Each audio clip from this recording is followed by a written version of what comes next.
What if you could run your business faster, smarter, and make more money just by using AI in the right way? Lauren Petrullo has done exactly that. She's an entrepreneur, marketing expert, and the founder of Mongoose Media, an award-winning agency that's helped brands like Disney, Meta, Coca-Cola, and Pearson grow and innovate. Lauren was featured in Jasper AI's very first case study, and since then, she's used AI to generate over $1 million in sales. Today, she's here with us to share simple ways that you can start using AI to save time, serve customers better, and grow your brand faster. We'll do this for clients, like every 20,000 conversations. We can upload them into an AI script. Here's the conversations, and we ask what are the 3 most common concerns people had. So this type of stuff, like just turning on AI isn't necessarily the solution, but like building a well-crafted plan, and it takes the time to add in that human-centered creativity and strategy so that then you don't have to keep training it and you can get the outcomes in your conversations that lead to conversions. Welcome to The Creator's Adventure, where we interview creators from around the world hearing their stories about growing a business. Hey everyone, I'm Brian McAnulty, the founder of Heights Platform. Let's get into it.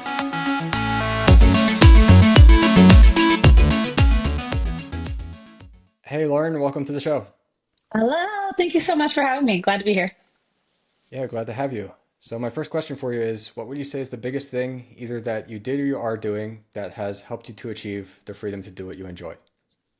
Honestly, the biggest thing I've done has been hiring an executive assistant, hiring someone that can chase me on all the things. Because what I'm really good at as like the visionary person is coming up with a lot of really good ideas. And what I'm not so good at is following through on the admin steps of it. So it was like ever since I decided to hire an executive assistant, someone that can monitor my email, monitor my calendar, and put a to-do list of priorities for me has been the most game-changing thing. And I always say in every interview I've had with my executive assistants is like, I'm hiring a mother to hold my hand and hold me accountable. Yeah, yeah, that's great. Yeah, it is so helpful, I think, to have an assistant.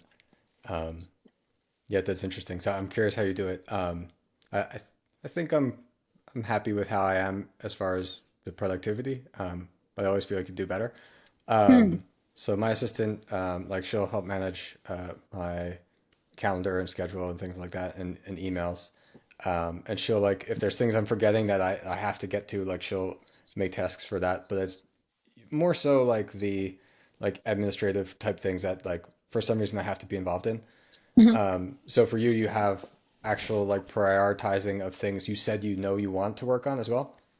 Yeah. So for example, this week, hello to Augustine, if you're listening. She's the best. And she and I, like, we made a combined number one, like big rock for the week, which is we're onboarding a newest client success manager in 2 weeks. So we're making an onboarding deck. And it's something like I've wanted to do for a while. And in our Drive folder and ClickUp, our project management tool, we have like 10 different documents that talk about what our onboarding is, our SOP for onboarding, but nothing is unified into like one single source of truth. And there's Mm. nothing that reflects Mongoose Media as a brand. So, for example, that's something I've always wanted to do. I don't have the time, patience, or energy. And so we met today is Monday. We like hashed out what my goal is for the project, what success looks like. And now she's run with it. And it's already been 3 hours. And I have a full document just before recording of what the outline could look like that she's been like powering through with AI, adding all the resources together so that we can give to our design partners to bring to life so that we can have a proper onboarding experience. And she extrapolated that as like, Lauren, I've seen on your, we call it parking lot of ideas and things that we want to get done. Here's a really good time. Here's a timeline that I can do it. If we combine together, we'll do these check-ins, and then next week we can pass it to design before Alex onboards. If we don't do it now, we won't be motivated by a deadline, and then we'll have to wait for the next hire. I was like, yeah, let's do it, because version 1 is version done for us. So it's not just the checking my emails, making sure that we're replying to clients, customers, possible customers, and vendors, or making sure my calendar is booked to the way I need to. Like I have very strict color coordination. I have a lot of rules in my calendar, but it's also empowering them to take agency over some ideas I'd like to get done and co-collaborating together. Yeah, I really like that. I think that's a really useful tip, especially for those who are either maybe considering to get an assistant and wondering what that could look like, Mm. or maybe have one and are wondering like, well, how, what could we do this better?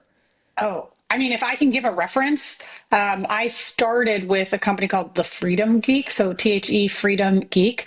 They source executive assistants from the Philippines. And I had like, until Augustina, the best, greatest assistant I've ever had came from that team. I had a great repeat of multiple good assistants. The challenge is there's a 12-hour time zone difference if you have an Mm, executive assistant from the Philippines. But when I was starting my career, like that was the most important thing I did for myself. There's a recruitment fee, but it made it so that I spent 80% of my time on things that I like doing. And I would have paid, like, there's nothing I can tell anyone that's listening to this, that if you're like considering it, I found success with the Freedom Geek, so much so that when I hired my executive assistant at a time when I didn't think I could afford or should, within 6 months, I hired 8 more people because I was able to grow my company so much. So when you're like, what was that one thing? I'm like, oh, it was a who. mhm. Yeah, So, yeah, that's excellent. Yeah, I think people they want to think about it from purely like what they imagine the investment like return could be from a business standpoint.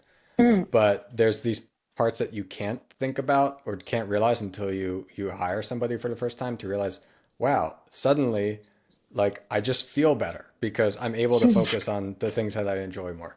oh, and it's not just So that. Like, I definitely. mean, I do have a team. I work with a lot of vendors and suppliers and stuff. And it wasn't just like feeling, but like energy management is such a real thing. And like, I Yeah. faced burnout before, and I haven't since I was able to get someone to take off those burdens. And then one thing I would say is, if you're a female and you're listening to this, I'm sorry if it's like TMI for the others, but like my assistant knows my cycle.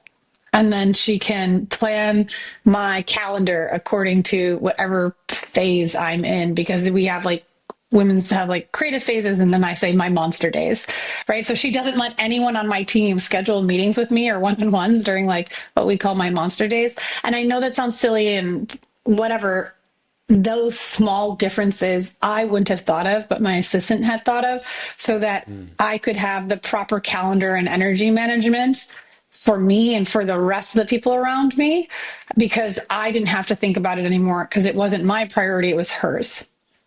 Yeah. Yeah, that's great. So I know you've worked quite a bit with AI. What would you say is like the first aha moment that made you realize that AI could transform the way that you run your business? Oh, well, so maybe a year and a half before ChatGPT came out, I had started using AI for SEO purposes. The agency, like my background's in Facebook ads. And I was like, all right, here's this company called Jarvis, now known as Jasper, that was doing some cool stuff with AI. And we'd done some blog work, and we had a copywriter who was made to do Facebook ads, but had extra capacity in their full-time schedule to take on more. I was like, yeah, let's try these blogs. Right. So I think this was like 2020, maybe 2021, maybe even 2019. The pandemic years make it hard, but it was a year and a half before ChatGPT launched. And we were just testing creating some blogs with AI, and it worked so well. The aha moment was when a year later, my website had 100,000 organic visitors a month, all done with content we made with AI that didn't take more than a few hours a week to do. So that was just like, oh, holy smokes, this worked, because SEO takes time. But we just saw this like radical transformation and like significant ROI, that then we were able to hire an additional 5 copywriters because we were able to offer blog writing services leveraging AI in a more cost effective means for our clients. And it was just like, holy smokes, I get to pass off the cost savings leveraging AI with still having strategic performance expected of the Mongoose Media Marketing Agency. And it's a win-win for everyone because it's cheaper than hiring a full-time staff writer. It's guided by a staff writer. And it just felt like I don't have to do long division by pencil anymore. I've been given a TI-83 calculator, and it was the same feeling I had in 6th grade when I was like, I don't have to use I can use a calculator now. Oh my gosh, that was my aha moment. Cool. So you use AI daily as an entrepreneur. What does like a typical workday look for you as far as like the workflow of where AI appears in it? Okay, so AI is in like every thread. It's like a zipper on pants. right? Like almost every pair of pants you own has a zipper on it. That's how like almost every task or exercise that we do in the company almost always leverages AI into some capacity.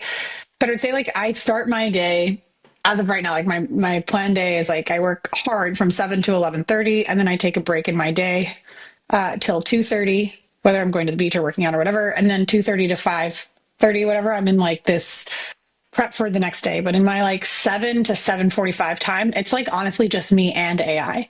So I'm using ChatGPT. I use the voice audio, and then I've set up a webhook so that I just talk to ChatGPT for 25 to 40 minutes. Honestly, it's the best when I walk the dog because it's a productivity one and I'm getting movement. But I'll talk to my ChatGPT agent, like my assistant, and tell them everything that's on my mind. What are my top priorities? And then have them go back with what I had discussed yesterday and ask me questions, follow-ups. What did I miss? What do I need to focus on?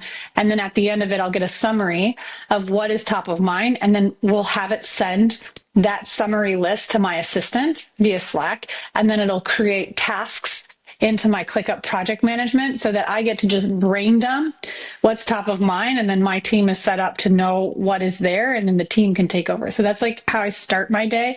And then how AI is infused in like every small component. I mean, ChatGPT is one of the tabs that's always open on my browser. But I think right now in the position I'm in, it's more of training and finding ways that other people on the team can leverage AI more. So like with the Agostina task of, hey, let's create an onboarding welcome deck. She understood like what we wanted, what the vision was, and she's working on her own GPT now so that she can put in stuff, and she set up 2 other meetings for other people to talk to the same GPT to get what it is. That's why 3 hours later I can even, hold on, let me just check this other screen. It is 9 pages of notes of what to put in this deck. And it's organized in a way that it's not 9 pages of text like an essay. It's 9 pages of copy that will go onto a slide deck that helps someone feel welcomed in the onboarding experience. Yeah, yeah, that's great. So I think many entrepreneurs now are like obviously they are aware of AI's existence and how it's only probably going to continue to be used more. But I think there's many who feel kind of overwhelmed by it. What's the simplest way that you've seen somebody start to use it to save time or make a bigger impact right away?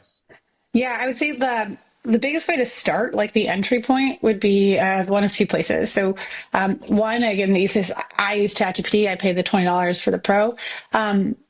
If you just start asking it for itinerary information, do it personal. Like, do you want a date night? Where do you want to travel? Like using that for search instead of Google. So I'd invite you to like start a conversation via AI instead of doing Google. Because then when Google, you ask and it answers. But with AI, if you're able to start the conversation before you hit send, I would invite you to say like a few parameters of one, like, okay, cool. When you give me an answer back, I want you to give me the answer as if, and then insert like some sort of authority level, like as if you're the world's leading travel agent for golf and tennis tours, as if you're a 70-year-old Italian grandmother that wants to make sure me and my friends are going to have the best vacation ever and not blow all of our money and do all the tiny things. So giving it before you answer, I want you to answer it as insert fill in the blank. And then this most important piece that I learned was, and before you say, yes, you're ready, make sure that you fully understand and ask me at least 3 questions to give you better clarity before you deliver this task.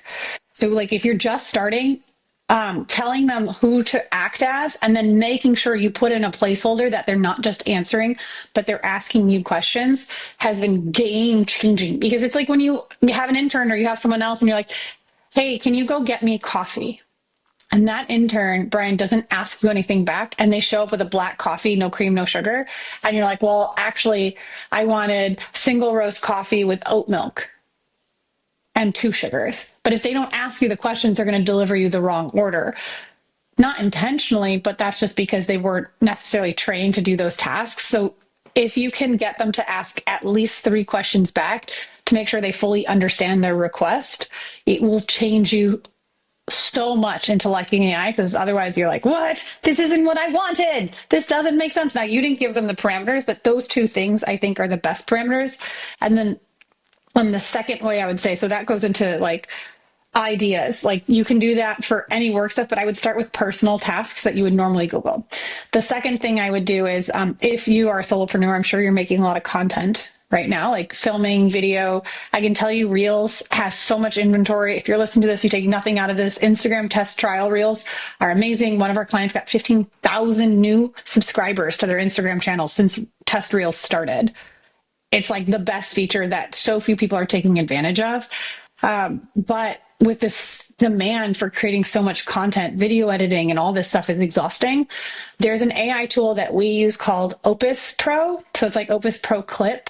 And we can upload, like, for example, this long podcast, a 40-minute podcast, and it will deliver within a few minutes 7 or 8 shorts, pre-edited, pre-cut for you that can add in like the subtitle graphics, and it just, that type of, imagine where you don't have to do the editing.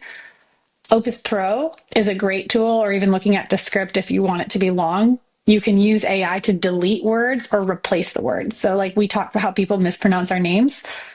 And if someone says like, oh, hey, Christy, I'm like, it's Lauren. I can delete that, retype Lauren, and see that someone correctly pronounced my name in those situations. So using AI for creative idea generation with ChatGPT and those two parameters, or using AI for editing and video work with either Opus Pro or Descript. There's a whole bunch of other tools. Those are just our favorite. Can massively reduce a lot of your workload right now. Yeah, that's great. I especially like the first part about ChatGPT because I felt the same kind of pains of hearing other people say, "Oh, it doesn't work. It's not good," or "It's stupid." Yeah. And my analogy for it is like using ChatGPT is like going up to a random person on the sidewalk and saying like, "Hey, do this." Like just like you say, like a random intern, "Hey, get me a coffee." Like they have no idea about like that they're supposed to act as an employee in your company or what your company does or just anything. And so you have to provide that context. And I think that a lot of people don't, they're too ambiguous in how they ask something, or maybe they didn't even know about certain details that were important to them, but they just wouldn't have even thought to communicate them. And so I really like that idea of having it ask you the questions, because that's like the easy way of it being able to kind of extract that information from you that you meant to maybe communicate in the first place, but you didn't know how. 100%. And if like you're like me and prefer using the chat mode, because I don't want to type, my fingers like get exhausted. And if I'm mad, I'm like, "Rah, rah," and it doesn't understand the emotions, like capital letters doesn't scream angry to ChatGPT. But if you're using the voice component to make it a conversation, I would just encourage you to say like, I need to make sure you ask me at least 3 questions, but do them one at a time, and make sure that you take my information to then consider if the next question makes sense, because you don't want them to just assume the 3 questions right out the gate. I like parsing out one at a time. Now ask me the next question to get the most context. Yeah. Yeah, that's great. So other than that, what are your feelings about like implementing AI in your business as far as like how it can affect the customer experience? Okay, well, on the customer service side, like we, shameless plug, like we do a whole slew of AI assistants. Like that's a division of our company. So like I'm incredibly biased in this. But bringing in AI for your customer service, like we use a tool called Chatbot Builder. There's no affiliate links whatsoever. No problem telling people the tool we use, because it's strategy that matters, not the tool. But if nothing else, anyone who is active on social media needs to understand one of the most important things about why or how you can be successful on social media right now. Social media in itself is social, then media. So if you're not socializing on your content, you're missing out on a whole lot of opportunity. And what I mean by that is your comments are where your conversions are going to happen. Meta came out with a study a few years ago that said 85% of people are not commenting. They're watching for comments. Like a lot of my reels that I'm looking at on Instagram are like going directly to the comments, because it further accentuates the storytelling in the video. And the comments are where you're building community, and community will help solidify your offer and lead to strong conversions. And so in the customer service side, if you're not connecting with your audience right away, starting conversations with them in your comments, you're just leaving money on the table. So AI can do that where you can respond to someone immediately, personalize, and in a conversational manner. That's not the like reply, bright eyes, and I'm going to DM you this information. That's like the worst you could do. And that's how some people have done AI, but that's like driving a car Fred Flintstone style, right? Yeah. Like we Well, paid too much for pedicures. that's like the ultimate like fake engagement hack that you're just trying to make the platform think that there's engagement, so Oh, it increases it's the actually reach. But worse for you because it looks like a bot and it's showing a terminal conversation. And when you're saying like go straight to DMs, no one's having a conversation with you. You're just like essentially saying, hey, come to my party, but we're going to sneak you into the back and you're going to be in a room by yourself. So it's not actually a party. We just kidnapped you kind of situation. Like it's yeah, yeah, so yeah. spammy. Everyone arrives and every single person gets kidnapped. Yeah. Yeah, like don't kidnap your commenters, like engage with them, have social, and AI can do that. And like use cases, like we had a client where we did $15,000 of their courses. Like she was a business consultant. She has a whole host of courses and she does live events. We did $15,000 in 6 weeks of adding the transactional side because AI, if you can train it, can not just continue the conversation, get them to ask questions, like ask your audience. They're like, hey, this video was so good. Like, oh, we're so happy. What was your favorite part of the video? And then like, say you have a podcast and someone comments on a specific post about the podcast. If you can spend an extra 10 to 15 minutes training that your AI on that specific post and someone's talking about your podcast and you've uploaded the transcripts, they may say like, oh my gosh, this was so interesting. I like how Lauren was talking about AI assistants. And like, oh, that's so amazing. Did you know we also have another podcast where they talk about AI assistants or another one that Lauren was on? You get to continue the conversation. And with AI for customer service, they don't take off for Memorial Day. They are working on Black Friday. There's no reason for them to sleep. There's no reason for them to call out. And there's no reason for them to go outside of what you've guided. You only have to train that person or that AI assistant once, and you can maintain brand integrity. And I know there's a lot of coaches and consultants that are listening to this that have hired someone maybe overseas or maybe like a friend or someone's nephew or niece. And you watch some of their answers and replies and you're like, oh, I would never say that. Well, if you can leverage AI, you don't have to have that shocked reaction again. Yeah, yeah, that's a really good point. And I think that one of the things that people maybe miss with it is they think like, okay, AI, so that's like the equivalent of having like a live chat on my website and having customer service to do a live chat. But it's not even a live chat, it's instant because you just instantly are giving the person the response. So it's an instant support. And so, like you said, forget about hours, forget about holidays. It's 24/7, but it's also completely instant. And most companies that I've seen where they have a live chat, they don't have a good live chat. It's like you're dealing with a bot that's not a good AI, and then you're dealing with a Yeah. person who doesn't actually know what they're talking about and is just repeating like canned responses to you anyway. And Yeah. then the whole process is like, well, can I suffer through this enough to actually talk to somebody who knows what they're talking about? And so you're just kind of delaying the customer to maybe hope that somehow you can resolve it. And when I compare that to like what I know actual AI support can be, it's just such a massive, massive difference. Yeah. And I think that some people, I think, where they haven't yet experienced like good AI support are maybe like, oh, well, I don't know about this. I don't want an AI helping me. But the way I feel now is like, I rather like that's a pro for me to have a company that has an actual good AI support versus me having to either wait a very long time for a good reply or like suffer through like those kind of older live chat slash bot situations. Oh, for sure. Where it's like you have to click a button and then there's no answer for you and those outputs.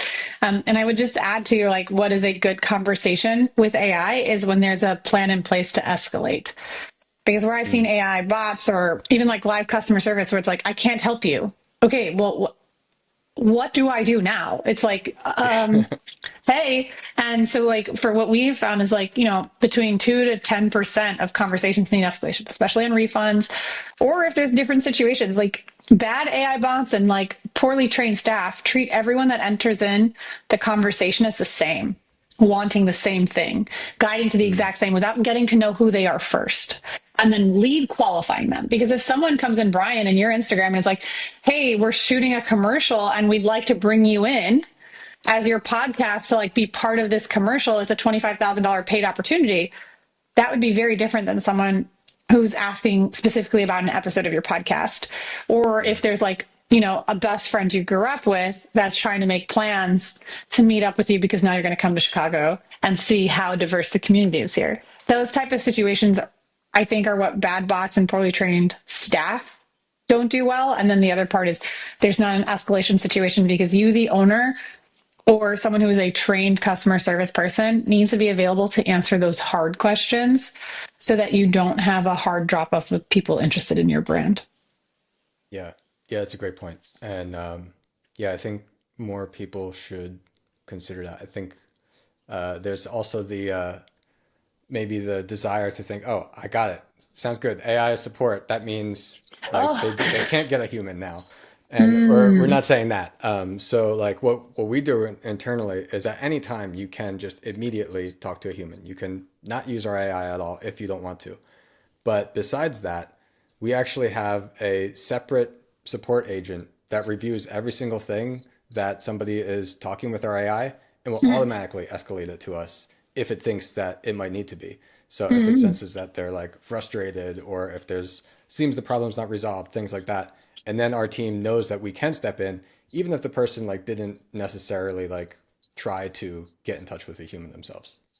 so with that, it's amazing that you have that human oversight because we are not delegating fully to AI. AI is as powerful as the collaboration you have with the human inspired creativity. Like AI is confined by like the rules it knows. It doesn't know the laws of physics. It doesn't have all the data available. Like it's honestly data deprived, and there's a component of it that makes it wrong, right? Where it can Yep. give you information about an election and a winner that hasn't come out yet because it's data deprived. But I think like an important of that is having someone monitoring it to catch those opportunities is huge. And Yep. I think a lot of people neglect that aspect to it. Or even if like you take those conversations, like there's consumer insights you can get from that, right? Like you can pull all those conversations the last week. And depending on volume, like we'll do this for clients, like every 20,000 conversations, we can upload them into an AI script. Here's the conversations. And we ask, what are the three most common concerns people had? What were the obvious call outs where it looked like someone was not getting the answer that they received? Were there any product enhancements or suggestions that had come out from the last 20,000 conversations?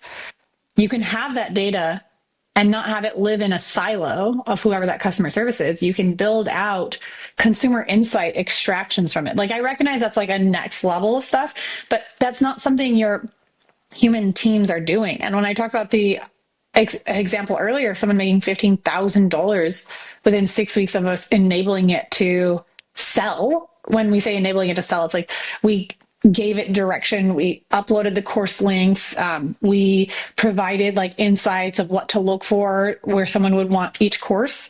That was massive, and she had 6 full-time people doing that, and we came on because they had been 6 full-time people. They couldn't keep up with Instagram comments, couldn't keep up with Facebook DMs, and they had over 2,000 unread emails in their customer service inbox. So within a month of us seeing it, we would just find people that are like, you're not answering me on WhatsApp, you're not answering me on Facebook, you're not answering me in email. Where do I get this answer? And that can really destroy your brand.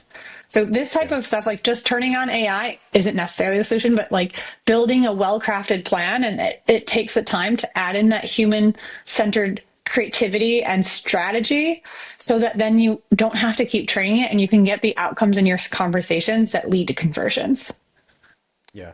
Yeah, that's great advice. And what you said about how you can analyze everything after you have some of those conversations, I think if you're thinking about this right now, watching or listening to this, and you're like, okay, well, I'm maybe just getting started with it. I'm not ready for that yet. The idea is like it's not actually so advanced to be able to do that now. It's so much easier than it ever was before to be able to do that. Before it was like, Yep. well, who am I going to hire to like full time figure this out and talk with my other teams and other people and Yeah. try to analyze all of this data.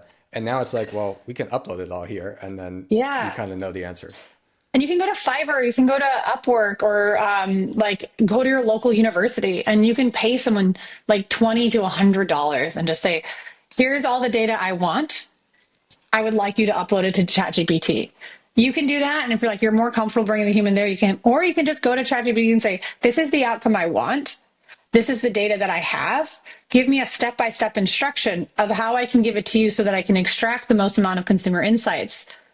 And then I would just say, but before you give me this full step-by-step instruction, I need you to ask me at least 3 questions to make sure that you're going to deliver me what I actually want. And ask me one question at a time, and decide the next question by taking the context of the previous question. Sound good? And then they say, okay, then you start. I would like take what I said and use it as the prompt. So replay and like write it verbatim, because Yeah, that's the yeah, way that we prompt, and it works really well. Or just hire someone on Fiverr or a local college kid intern, because they would love that opportunity. yeah. What would you say is a myth about using AI in marketing that you think needs to be cleared up? Okay. It's like an assumption.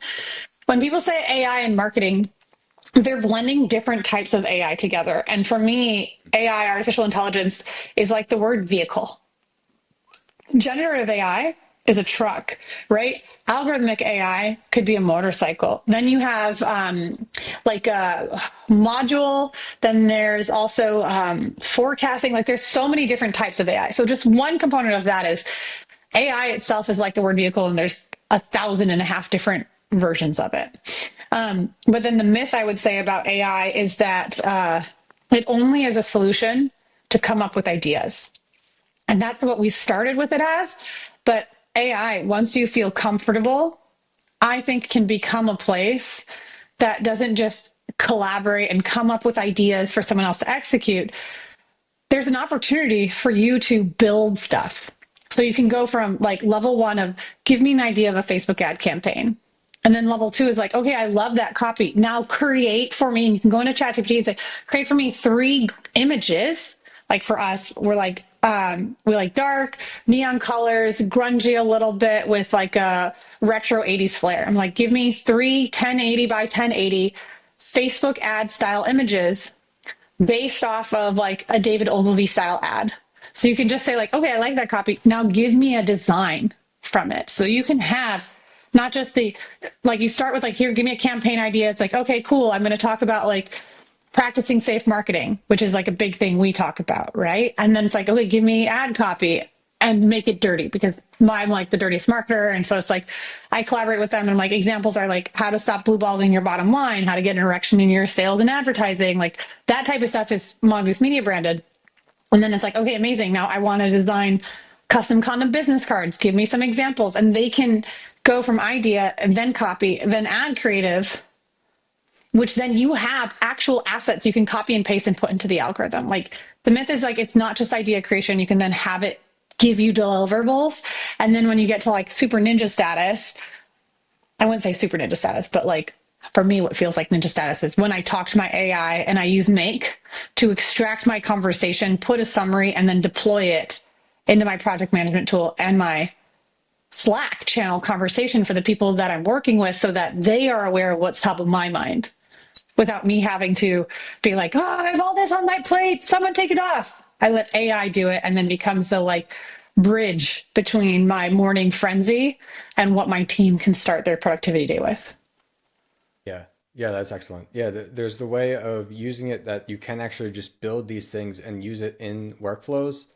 But then what you mentioned about like these assets and transforming these ideas, I think like the fundamental piece of AI that's so important to realize is like it's amazing at transforming information. So when you have this concept or this idea and you're trying to think about like, well, what would this look like? What if we wrote something about this? And if you use like a music tool, what would this sound like? You know, and you Yeah. can like faster than ever now have that creative feedback loop where I think as a creative entrepreneur, you don't have to go through the whole process of like, let me spend 6 hours and see where this idea goes. You can kind of just get a result immediately and then think, okay, not exactly like that. Let's change it to this. And it's just so much faster to be able to iterate now. Yeah, you're the person listening to this, like you're the creator, you're the person behind the product and services. And I'm sure you all are like, I wish I had another me. Well, now you can, and you can have a conversation with yourself and you can push yourself. And getting that power of like pushback, I know it's hard. Like we all have egos, and the first few times you'll be like, "Dang, I didn't think of this," and it might feel like, "Oh, is AI smarter than me?" It's like not at all. It's AI is smarter with you because now you're smarter with AI. Yeah. Yeah, that's great. Any particular recent trends that you're excited about that you think more business owners should be paying attention to? Well, I will say, like, if you're running Facebook ads again, I'm biased towards it because that's where it is. Like, one thing that you could do is what's working now, like with a 10 to 12% increase of conversion, is like those basic ugly ads where you just have text and a single color background. You can use AI to give you like 20 examples, and you can do what's called atomic testing, where you can take like 20 examples. Say you have a lead magnet or an event or a wait list for a new course you're going to launch or an online summit. You can put together, like with AI, 20 statements that like you want that can incite your existing ideal customer, and you're like, hey, here's my ideal customer. It's someone who owns a yoga studio, has at least 2 locations, and they sell merchandise inside their store, and you're like wanting to connect with them to find these yogapreneurs that are looking to become a yoga franchise or something to that effect. Just like, give me 20 powerful statements that would capture their attention. You can get that from chat right now, and once you approve, I'm like, okay, now put them into the 1080 by 1080 or 1080 by 1920. That's the vertical format, and then you can have those ads. Like, that's a trend that I know in marketing that very few people are taking advantage of, that's driving like real conversions. So that's the first place that my mind goes to. And then the second would be is if you've got an e-commerce component to it at all.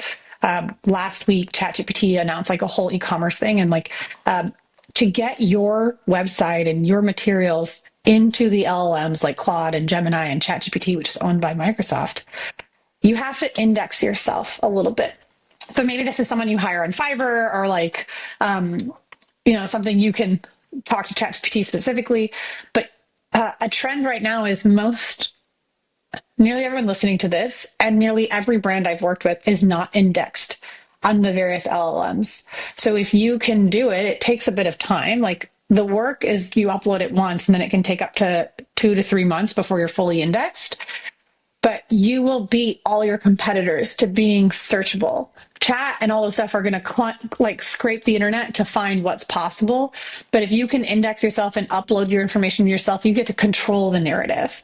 So I think that's a component that we're investing in. And I found out about this from Manik, who's the CEO of Search Atlas. So if you're on X at all, I would follow him because he's given really, really clear instructions on how to do this. But if you're going into that space, if you want to show up in AI search in a way that you control the narrative and that pushes towards your stuff, especially if you have e-commerce, like, there's never been a better time to do it, because before it was a lot more confusing. Yeah. Yeah, I think that's really, really powerful and really important. And for anyone watching or listening that doesn't know what that is yet, it like just came out in ChatGPT that now you will actually see products in responses. And so like your products could be there that you're selling. And yeah, it's super powerful. And you should, if you're not already thinking of it as like a whole separate traffic source like Google, you should, because like we're already seeing that like it's already getting close to the Google traffic that we have with the ChatGPT traffic. Yeah. All right, so on the show, I'd like to have every guest ask a question to the audience. So if you could ask our audience anything, whether something you're curious about or kind of just want to get everybody thinking about, what would that be? So the question I would ask to everyone who's listening, and whether you're new or like been using AI for a minute, which is like, everyone's talking about how like AI can replace jobs. Like, that's like a very real fear. And it's something I'm like, well, what does a marketing agency look like in 5 years? Well, 3 years now, because I've been talking about this for a few years now. And like they're like, AI is coming for your jobs. We hear that there are some applications that are stronger than others, but the reality is how much are the people in your employers actually adapting AI? I think what's possible with AI supersedes what is actually being adopted with AI, because AI itself, like generative AI, we were using it for a year and a half before ChatGPT came out. Then ChatGPT exploded. So I would just ask you guys, if you're listening to it, like, what is the real adaptability of your current environment and at your current employer and in your industry? And while, yes, there will be AI solutions, just like with other software and tech solutions, like there are a lot of teams and services that can do exactly what you want, but aren't so easily accessible or like commonly deployed. So I would just ask you, like, instead of always thinking like, oh, when is AI replacing my job? I just like ask you, or like consider you to start thinking like, well, besides the threat, how much are people actually adapting to it right now, and to what level? Because I think like we're AI is all the way up here of what can do, and then but what people are actually doing is so far down here. And I think that time between that gap closure is a lot longer than what the news is saying. So you have time to learn and adapt and leverage it in a way that you can be great and become excellent, so that you won't have to worry about AI replacing anything. Because we work with enterprise clients. And so that's where I'd like to see the conversation shift. That was a really long question, but that's what I would invite No, you to that think about. that was a great thing to think about, I think, and I think you're completely right as well because like we went all in on it right away, and we were using it and like building with it before ChatGPT as well, and we built one of the first like autonomous agent products in 2023, and like nobody even knew what that really was then, and I Mm, feel like there was interest that we from people who used it, but like I feel like a lot of our market actually didn't understand even what it could do because there's nothing else that they had experienced with it yet. mhm. And I think it's really about like a 2 year gap between what you're saying of like the actual capability and the actual like implementation for most businesses. Yeah. And so, yeah, like because the models that we have today, I feel there's so much more that we could be doing with them, even if we never Yeah. got like a newer, better model. So yeah, yeah. If you are not involved in this and you're feeling like, oh, I'm just, it's too late for me, it's definitely not. Mm-mm. Yeah. Yeah, it's like it takes time. And like Gen Alpha is, they were born in, was it like